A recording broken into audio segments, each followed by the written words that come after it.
तो hello everyone, welcome to the Lala family. सबसे पहले तो सभी लोगों को राधे राधे। सर, आज हम बात करने वाले हैं सेट्स की। सेट्स क्या होते हैं?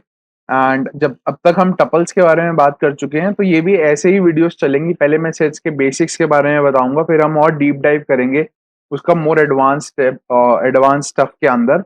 सो इसके बाद एक और हमारे पास डेटा स्ट्रक्चर बचा है, जो कि है डिक्शनरीज। और डेटा टाइप में तो शायद और कुछ नहीं, एक और डेटा टाइप भी बचा जो कि है बूलियन। बूलियन, ट्रूदियन, फॉल्सी वैल्यूज होती हैं। बहुत इजी कॉन्सेप्ट है, वो भी मैं बता दूंगा। तो let's get back on to the sets.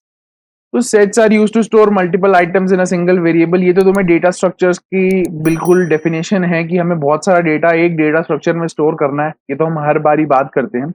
अब बात करते हैं एक्चुअली में सेट्स क्या होते हैं। सेट्स आर, ये लाइन ध्यान से सुनना, जो मैंने यहाँ पे भी लिखी है। Sets are unordered collection of unique objects. Unordered का मतलब है कि इनका कोई ऑर्डर नहीं होता। Collection of unique objects, unique object से मेरा कहने का मतलब यह है कि इसके अंदर डुप्लीकेट वैल्यूज नहीं होती। तो इंडेक्सिंग हम कर नहीं सकते। और लिखते कैसे? इसको हम यूज करते हैं, कर्ली ब्रैकेट से डिक्लेयर करते हैं सेट्स को। ठीक है, ये बात भी याद रखना। लेट्स से हम डिक्लेयर करते हैं। तो यहाँ पे मैंने इन सबको करा कमेंट, और मैंने डाला, मैंने एक लिखी माई लिस्ट। माई लिस्ट ना लिख के मैं लिखता हूँ माई सेट। और माई सेट में मैंने कर्ली ब्रेसेस करे। अब अगली जब वीडियोस होंगी आगे वाली, उसमें हम पढ़ेंगे कि डिक्शनरीज क्या होती हैं। ठीक है, डिक्शनरीज भी ऐसे ही डिक्लेयर होती हैं, बट उसके अंदर की वैल्यू पेयर का एक कॉन्सेप्ट होता है। ठीक है, तो उसके अंदर एक की डलती है, एक उसकी कॉरेस्पॉन्डिंग वैल्यू डलती है, बट यहाँ पे सेट्स में डायरेक्ट हमारा डेटा डलता है। सो 1, 2, 3, 4, 5। ठीक है, तो ये हमने समझो यहाँ पे ये एक सेट डिक्लेयर हो चुका है। वही जैसे हम लिस्ट करते थे, बट एक डिफरेंस है, यहाँ पे हम कर्ली ब्रैकेट्स यूज कर रहे हैं। तो अगर तुम्हें लगता है इसका टाइप देखना, तो ऑब्वियसली यहाँ पे हम कैसे करते हैं, प्रिंट टाइप, और उसके बाद यहाँ पे लिख देंगे अपना जो वेरिएबल का नाम है, और उसको बाद इसको करेंगे हम रन। तो रन कैसे करते हैं, कंट्रोल शिफ्ट एंड F10 से। ठीक है, ये याद रखना। तो इससे रन हो जाएगा। तो यहाँ पे इसने बोल दिया कि यार ये क्लास सेट को बिलोंग करता है भैया, ये वेरिएबल। ठीक है, तो यहाँ तक तुम लोगों को समझ आ गया। अब बात करते हैं कि अगर मैं कुछ ऐसा करूं, अभी इसको पहले तो मैं प्रिंट करके दिखाता हूं। प्रिंट माई सेट और कंट्रोल शिफ्ट F10। तो यहाँ पे देखो प्रिंट हो रही है 1, 2, 3, 4, 5। अगर मैं तुम्हें कहूं कि कुछ ऐसा हो रहा है, अगर ये मैंने बना दिया अपना सेट, ठीक है, तो लेट्स प्रिंट इट अगेन। तो देख रहे हो प्रिंट क्या हो रहा है, 1, 2, 3, 4 एंड देन 5। 5 दो बार प्रिंट नहीं हुआ। तो सेट्स बेसिकली रैंडमली मेमोरी में पड़े रहते होते हैं, बट उसको ये पता होता है कि भाई अनऑर्डर्ड होते हैं सेट्स, बट उसको ये पता होता है कि कौन सा एलिमेंट प्रेजेंट है। ठीक है ना? तो 1 है, 2 है, 3 है, 4 है, उसको ये पता चला 5 है। तो यार वो 5 दो बार प्रिंट नहीं करेगा। ये बहुत ही एक अच्छा फीचर है, जो कि हम बहुत जगह यूज भी करते हैं। मैं तुम्हें इसका एक टेस्ट केस भी बताऊंगा। तो collection of unique, unique word का यहाँ पे मीनिंग ये था कि ये यूनिक ही लेता है और डुप्लीकेट वैल्यूज को नहीं दिखाता। ठीक है, अब तुम बोलोगे यार ठीक है, अगर मेरे को इसमें कुछ ऐड करना है, तो ऐड करना तो बहुत सिंपल है। इसके अंदर हम माई सेट अपना वेरिएबल लिखेंगे, फिर डॉट। डॉट लगाने के बाद बहुत सारे इसके एट्रीब्यूट्स अपने आप आ गए। देखो, copy, remove, pop, main, add. तो हम ऐड कर देंगे इसको। ठीक है, ऐड हमें क्या करना है, लेट्स से हमें 6 ऐड करना है। ठीक है, और फिर इसके बाद हमने 6 ऐड करा। तो अभी प्रिंट करेंगे हम यहाँ पे माई सेट को, एंड इसको यहाँ पे अभी के लिए करते हैं कमेंट। तो ये आ गया 1, 2, 3, 4, 5, 6। ओके, अगर हमें और कुछ भी ऐड करना है, लेट्स से मेरे को वही चीज ऐड करनी है जो है। ठीक है, तो मेरे को ऐड करना है माई सेट डॉट ऐड 2। ठीक है, और इसको मेरे को ऐड करना है। तो क्या होगा, क्या आएगा? तो डबल बार 2 आएगा नहीं। देखो 1, 2, 3, 4, 5, 6, तो ये ऐड तो हुआ होगा, बट ये कोई एरर थ्रो नहीं करता, और ये जो है यूनिक वैल्यूज ही दिखाता है। ठीक है, तो अब मैं तुम्हें बताता हूँ एक छोटी सी एक्सरसाइज, बहुत छोटी सी, बहुत इजी सी एक्सरसाइज है। कि जैसे मेरे पास कोई लिस्ट पड़ी है, उसके अंदर 1, 2, 3, 4 दोबारा लिख देते हैं, 3, 3, 5, 5, 6। ठीक है, ऐसे कुछ पड़े हैं एलिमेंट्स। मैं चाहता हूं कि इस लिस्ट को, या फिर एरे, अगर तुम्हें एरे समझ आता है, लिस्ट जो है, इस लिस्ट को अंदर जितने भी एलिमेंट्स है उसके अंदर डुप्लीकेट एलिमेंट रिमूव करके मुझे सिर्फ यूनिक एलिमेंट्स चाहिए। तो कैसे होगा, सोचो। तो ये होगा टाइप कास्टिंग से। टाइप कास्टिंग का कॉन्सेप्ट याद है? टाइप कास्टिंग का कॉन्सेप्ट क्या कहता है कि भैया हम इसके टाइप को चेंज कर देंगे। कैसे चेंज करेंगे? मैं कराता हूँ इसको प्रिंट, फिर मैं कर दूंगा इसको सेट, और फिर मैं कर दूंगा इस सेट को, मतलब टाइप कास्ट कर रहा हूं मैं इस माई लिस्ट को। ठीक है, तो एक्चुअली में हुआ क्या, जब भी मैंने बताया था तुम्हें कि जब भी कोई इशू आता है तो तुम क्या करो, सबसे पहले अंदर वाले को इवेल्युएट करो। तो माई लिस्ट आ गई, तो ये वाली पूरी वैल्यूज यहाँ पे आ गई, इसको हमने सेट में कन्वर्ट कर दिया और फिर उसके बाद प्रिंट करा दिया। तो यहाँ पे देखो अब क्या आ रहा है हमारे पास, ये अगर हम अभी थोड़ी देर के लिए इसको कर देते हैं, और अब देखो, तो ये क्या आ रहा है, 1 2 3 4 5 6। ठीक है, तो ये जो माई लिस्ट थी हमने इसको सेट में कन्वर्ट कर दिया और उसके बाद उसको प्रिंट करवा दिया। तो ये भी एक फीचर होता है। जैसे फॉर एग्जांपल इसका मैं तुम्हें टेस्ट केस समझाता हूँ कि यार रियल लाइफ में क्या यूज है इसका। तो रियल लाइफ में यूज है कि जब तुम्हारे पास बहुत सारा डेटा, रिडंडेंट या फिर डुप्लीकेट डेटा पड़ा हुआ है, रिडंडेंट तो नहीं, जैसे समझो तुम्हारे पास इसका रियल लाइफ में टेस्ट केस है कि यार तुम्हारे पास बहुत सारा डेटा पड़ा हुआ है, डुप्लीकेट डेटा है। सपोज करो कि तुम किसी वेबसाइट के थ्रू, या तुम्हारे पास डेटा आ रहा है उसके अंदर ईमेल आईडीज आ रही हैं, और उन ईमेल आईडीज को तुम अपना कुछ प्रोडक्ट या कुछ देते हो। तो वो जो इतनी सारी तुम्हारे पास ईमेल आईडी आ रही है, ऐसा हो सकता है कि एक बंदे ने 4 ईमेल आईडी भेज दी हो, किसी ने 2 भेज दी हो, और डेटा तुम्हारे पास आ रहा है। तुम चाहते हो एक यूजर की मेरे को एक आईडी चाहिए, तो तुम वहां पे सेट यूज कर सकते हो कि भैया मुझे एक ही आईडी चाहिए, इतनी सारी डुप्लीकेट आईडी नहीं चाहिए। तो वो जो है, तुम स्पैम नहीं बनोगे किसी के फोल्डर में कि तुम उसकी एक ही आईडी पे बार बार भेज जा रहे हो। ये भी हो सकता है। ठीक है, कि डुप्लीकेट आईडीज गलती से तुम्हारे डेटाबेस में आ चुकी हैं और तुम डुप्लीकेट आईडीज पे बार बार भेज जा रहे हो। ठीक है, तो ये भी एक फीचर है सेट का।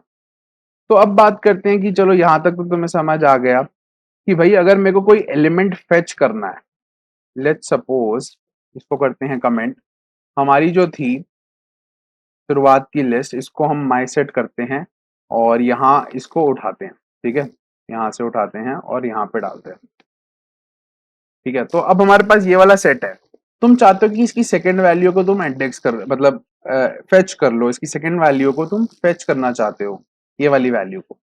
तो तुम क्या करोगे, तुम सोचोगे यार जैसे हम वो करते थे स्लाइसिंग टेक्निक, वो कर देते हैं यहाँ पे। नॉर्मली यही सोचोगे ना, क्योंकि अब तक हम स्लाइसिंग करते रहे जब भी हमें कुछ फेच करना था। तो यहाँ पे तुम लिख दोगे 2 और यहाँ पे रन करोगे तुम। तो जैसे ही तुम रन करोगे या तो यहाँ पे आएगा टाइप एरर कि सेट ऑब्जेक्ट इज नॉट सब्सक्रिप्टेबल। तो वही वाली कहानी आ गई है, अनऑर्डर्ड होता है तो इसको हम एक्सेस नहीं कर सकते। चलो अब बात करते हैं कुछ बेसिक्स टपल मेथड्स के बारे में, जो कि जैसे हमने भी ऊपर ऐड की बात करी थी ना। तो अगर मेरे को कुछ इसमें रिमूव करना है तो मैं सिमिलरली जैसे माई सेट डॉट रिमूव कर दूंगा। तो वहां से समझो मेरे को 5 रिमूव करना है और मैं इसको रन करूंगा, उसके बाद प्रिंट करूंगा, प्रिंट माई सेट, ऊपर वाले को मैं कर देता हूँ कमेंट और फिर रन करते हैं इसको। तो अब क्या आ गया, 1 2 3 4। ठीक है, तो इसको हटा देते हैं अभी के लिए। तो प्रिंट माई सेट। अब बात करते हैं कि अगर मेरे को इसकी लेंथ चाहिए। अब मैं लेंथ वाला बताता हूँ तुम्हें। लेंथ के अंदर अब मैंने क्या करा, मैंने एक्चुअली में 2 बार 5 डाल दिया कि देखते हैं कि 1 2 3 4 5 6 एलिमेंट आते हैं या 5 आते हैं। तो गैस करो जब तक मैं यहाँ पे प्रिंट कराता हूँ। Print lane of my set and उसके बाद इसको प्रिंट कराते हैं, तो 5 आ रही हैं। तो ये सेट्स की जो फीचर है वही यूनिकनेस की, वही डुप्लीकेट आइटम्स को ये नहीं मानता। ठीक है, एक और तरीका है, जैसे बहुत, ये भी एक तरीका हो सकता है, कोई तुमसे पूछ सकता है कि भाई ये बताओ कि ये एलिमेंट इस सेट में है या नहीं। तो इसके अंदर मैं तुम्हें थोड़ा सा पहले बता रहा हूँ। बेसिकली हम इसके अंदर क्या कर सकते हैं, इन ऑपरेटर का यूज कर सकते हैं। तो 1 इन माई सेट, तो इसका प्रिंट करें ट्रू आएगा। तो ये बुलियन होता है बेसिकली, ट्रू एंड फॉल्स। इसकी बात मैंने शुरुआत में करी भी थी कि ट्रू ट्रूलियंस के बारे में पढ़ना है, बट बहुत बेसिक सा कॉन्सेप्ट है ट्रू फॉल्स। बेसिकली कहता क्या है कि भाई ये माई सेट है, माई सेट के अंदर हमारी 1 2 3 4 5 पड़ी है। तो क्या 1 2 3 4 5 में 1 पड़ा है? ये है, अगर पढ़ा है तो वो ट्रू बता देगा, नहीं पढ़ा तो फॉल्स बता देगा। लेट्स सपोज मैं 7 कर देता हूं तो क्या आएगा, फॉल्स आ जाएगा। ठीक है, तो ये बात हो गई हमारी लेन की एक वो इन ऑपरेटर की छोटी सी बात और टाइप कास्टिंग की बात। अब बात करते हैं एक और मेथड की, जो कि है कॉपी। तो मैंने क्या करा, माई सेट डॉट कॉपी कर दिया। मतलब मैं चाहता हूं कि भैया एक नया सेट बनाओ, मतलब मैं इस सेट को छेड़ना नहीं चाहता, मैं इस सेट से पंगे नहीं लेना चाहता, तो मैं कह रहा हूं कि भाई नया सेट बनाओ और उसके अंदर इसकी कॉपी डाल दो। ठीक है, और फिर मैं क्या करता हूं, कोई रीजन से मैं इसको क्लियर कर देता हूं। ठीक है, और अब प्रिंट करवाता हूं माई सेट, और उसके बाद फिर प्रिंट कराता हूं न्यू सेट। तो तुम्हें क्या लगता है क्या आएगा, देख लेते हैं प्रिंट करके। सबसे पहले तो ये 1 2 3 4 5 जो है हमारा पिछले का है, फॉल्स भी पिछले का है। तो सबसे पहले आया माई सेट के अंदर एक खाली एम्प्टी सेट आया, देख रहे हो। तो मतलब सेट के अंदर जितनी भी वैल्यूज थी, इस नाम का सेट तो है बट जितनी भी वैल्यूज थी वो सारी क्लियर कर चुका है, तो ये होता है क्लियर मेथड। फिर उसके बाद हमने जो न्यू सेट बनाया था, तो न्यू सेट के अंदर 1 2 3 4 5 वो हमारा कॉपी हो चुका है। सो क्लियर एंड कॉपी की भी बात कर ली। तो ऐसे बहुत सारे इसके अंदर एडवांस फंक्शंस भी हैं। जो ट्रू पावर ऑफ सेट्स है ना, मतलब ये तो बस मैंने तुम्हें ऊपर ऊपर से एक ओवरव्यू दिया है। जो ट्रू पावर ऑफ सेट्स होती है वो उसके एडवांस फंक्शंस में होती है, जो कि मैं तुम्हें दिखा देता हूँ। जैसे कि यहाँ पे हो गया, तो देखो ऐड, क्लियर, कॉपी, इनके बारे में तो मैंने बात कर ली। डिफरेंस, ये बहुत सारे हैं, तो डरने की कोई बात नहीं है, बहुत इजी इजी से हैं और इन सबको हम देखेंगे। ऑलमोस्ट सिमिलर या कुछ छोटे छोटे चेंजेस हैं।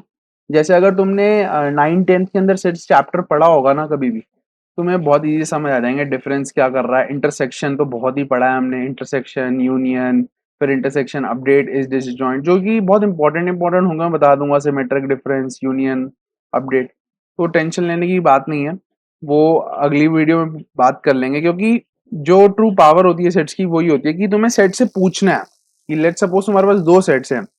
ठीक है, दो डेटाबेस पड़े हैं, तो उसके अंदर दो सेट हैं समझ लो तुम्हारे पास, और उससे तुम्हें पूछना है कि यार तुम दोनों में कॉमन क्या है, तुम दोनों में डिफरेंस क्या है। अच्छा, तुम दोनों के अंदर ये चीजें नहीं हैं, तो एक तरीके से एनालिटिकल माइंड उस दोनों सेट्स पे रन करना।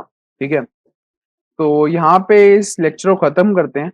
अगर वीडियोस अच्छी लग रही हैं तो यार लाइक, शेयर एंड सब्सक्राइब कर दो। कोई भी सजेशन देना है, फीडबैक देना है, तो नीचे कमेंट सेक्शन में मुझसे पूछो। I will be really happy to answer. जो भी मुझसे कोई पूछोगे या फिर कोई कॉन्सेप्ट दोबारा समझाना है, तो I will make video again on that. अगर तुम्हें समझ नहीं आ रही वीडियोस, तो यार मुझसे पूछो। And thank you so much for listening to my these lectures, सुनने के लिए।